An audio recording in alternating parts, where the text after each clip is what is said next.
Symbology of the Bible, Volume 2. 7 heads and 10 crowns. As indicated in the previous article, the seven-headed beast of Revelation can be associated with certain people, which of course represent the serpent's seed and Nephilim. Revelation 13 verse 1. And I stood upon the sand of the sea, and saw a beast rise up out of the sea, having 7 heads and 10 horns, and upon his horns 10 crowns, and upon his heads the name of blasphemy. 2. And the beast which I saw was like unto a leopard, and his feet were as the feet of a bear, and his mouth as the mouth of a lion. And the dragon gave him his power, and his seat, and great authority. The verses above are not speaking of a 7-headed sea monster. The beast is symbolic. The sea is the people, nations, and tongues. Babylon is prominent in the book as a type of what will come. People will be in spiritual captivity, and some say even economic slavery, as they were in Egypt and Babylon, including Assyria, for the northern 10 tribes. We can use the analogy of kingdoms and kings for this beast. Also of note is the multi-animal nature of the beast, like the ones in Enoch, and symbolic also. For the 7 heads, we can go to Joshua. Joshua 3 verse 10. And Joshua said, Hereby ye shall know that the living God is among you, and that he will, without fail, drive out from before you the Canaanites and the Hittites and the Hivites and the Perizzites and the Girgashites and the Amorites and the Jebusites. Here we have 7 nations, enemies of the children. We should look into their meanings and identities. Canaanites, H 3669. A Canaanite, resident of Kenan. A peddler, patrial, primary root, H 3667. Hittites, H 2850. A Chittite, or descendant of Cheth. Etymology, from H 2845. Hivites, H 2340. A villager, a Chivite, tribe of Canaan, primary root, perhaps from H 2333. Perizzites, H 6522. Inhabits open country. Perizzite, Canaanitish tribe. First root, 4H 6521. Girgashites, H 1622. Patrial, of uncertain derivation, a Girgashite, tribe of Canaan. Amorites, H 567. Mountaineer, Amorite, Canaanitish tribes, probably from H 559. Jebusites, H 2983. A Jebusite, inhabitant of Jebus, patrial from H 2982. 3 of the tribes above are named after their land, not their patriarch. Their names are patrial. 1. Canaanite, H 3667. Canaan, Kenan, humiliated. Kenan, a son of Ham, also the country inhabited by him. Etymology, from H 3665, properly to bend the knee, hence to humiliate, vanquish. 2. Girgashite, H 1622. Gil, gear, lime, from being burned in a kiln. Etymology, perhaps from H 3564. With G, ga, haughty. Etymology, 4. H 1343. And 3. Jebusite, H 2982. Yevus, Yebus, trodden, i.e., threshing place. Jebus, the aboriginal name of Jerusalem. Etymology, from H 947. So these 7 nations had a king, and the 3 patrial tribes did have patriarchs, but not of Adam's seed.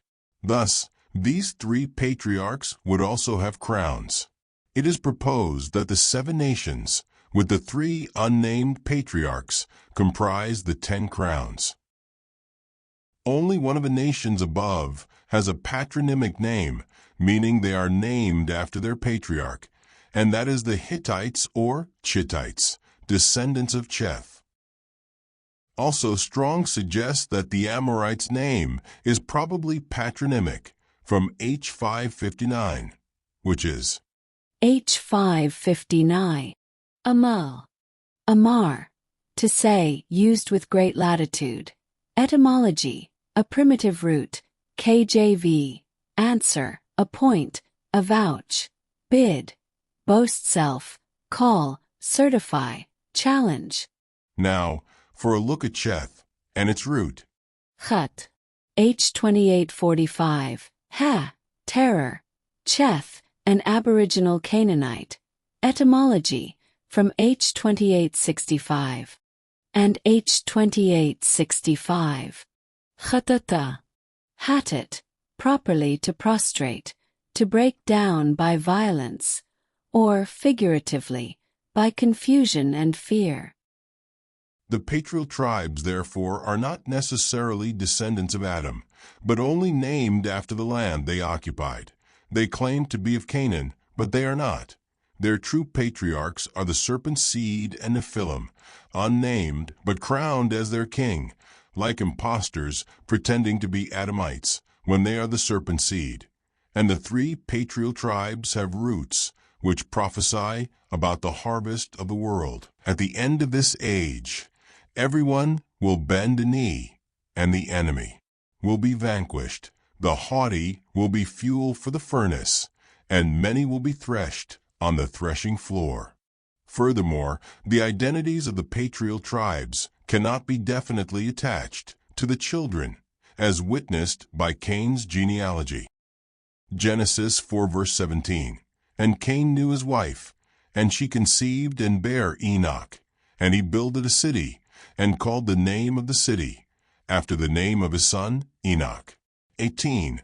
And unto Enoch was born Irad, and Irad begot Mehujael, and Mehujael begot Methuselah, and Methuselah begot Lamech. 19. And Lamech took unto him 2 wives.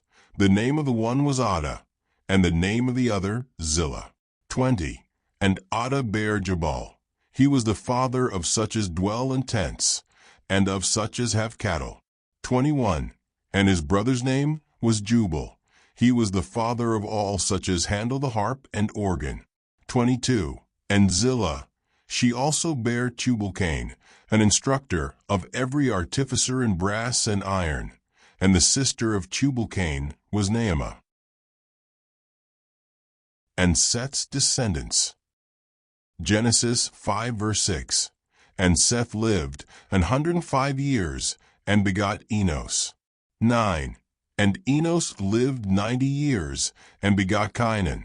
12. And Cainan lived 70 years, and begot Mahalaleel. Genesis 5 verse 15. And Mahalaleel lived 65 years, and begot Jared. Genesis 5 verse 18. And Jared lived 162 years, and he begot Enoch. Genesis 5 verse 21. And Enoch lived 65 years, and begot Methuselah. Genesis 5 verse 25. And Methuselah lived 187 years, and begot Lamech. While some may say it is natural to have individuals with the same name, there is something more insidious at work.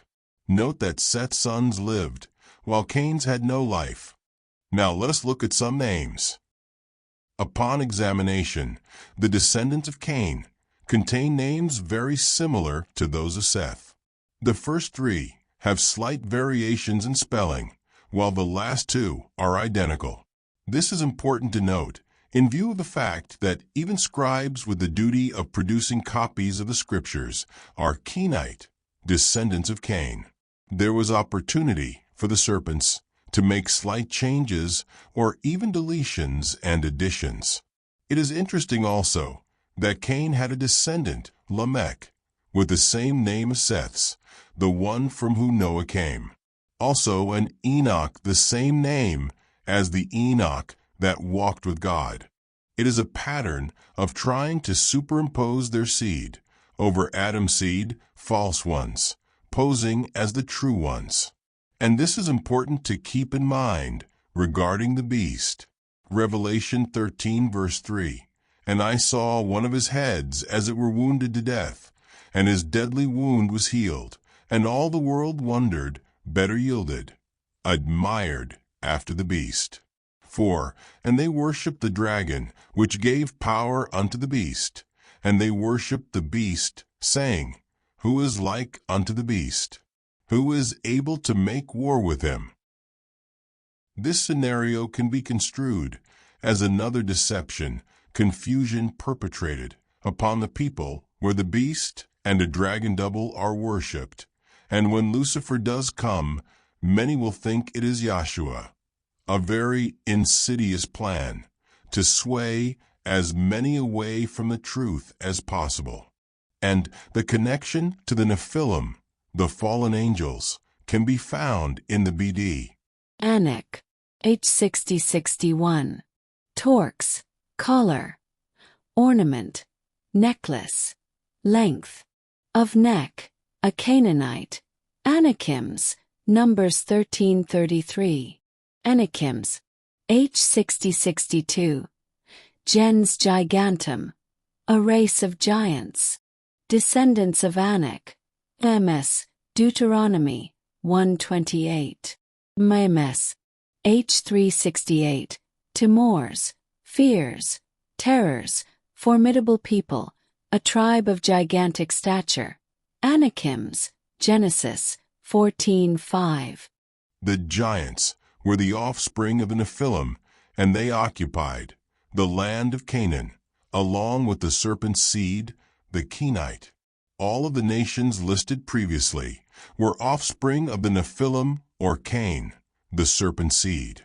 And it will be the same at the end of the age when the iron mixes with the clay, and the dragon's own will attempt to hold this ground against the flood of the Lord's army, just as they tried then.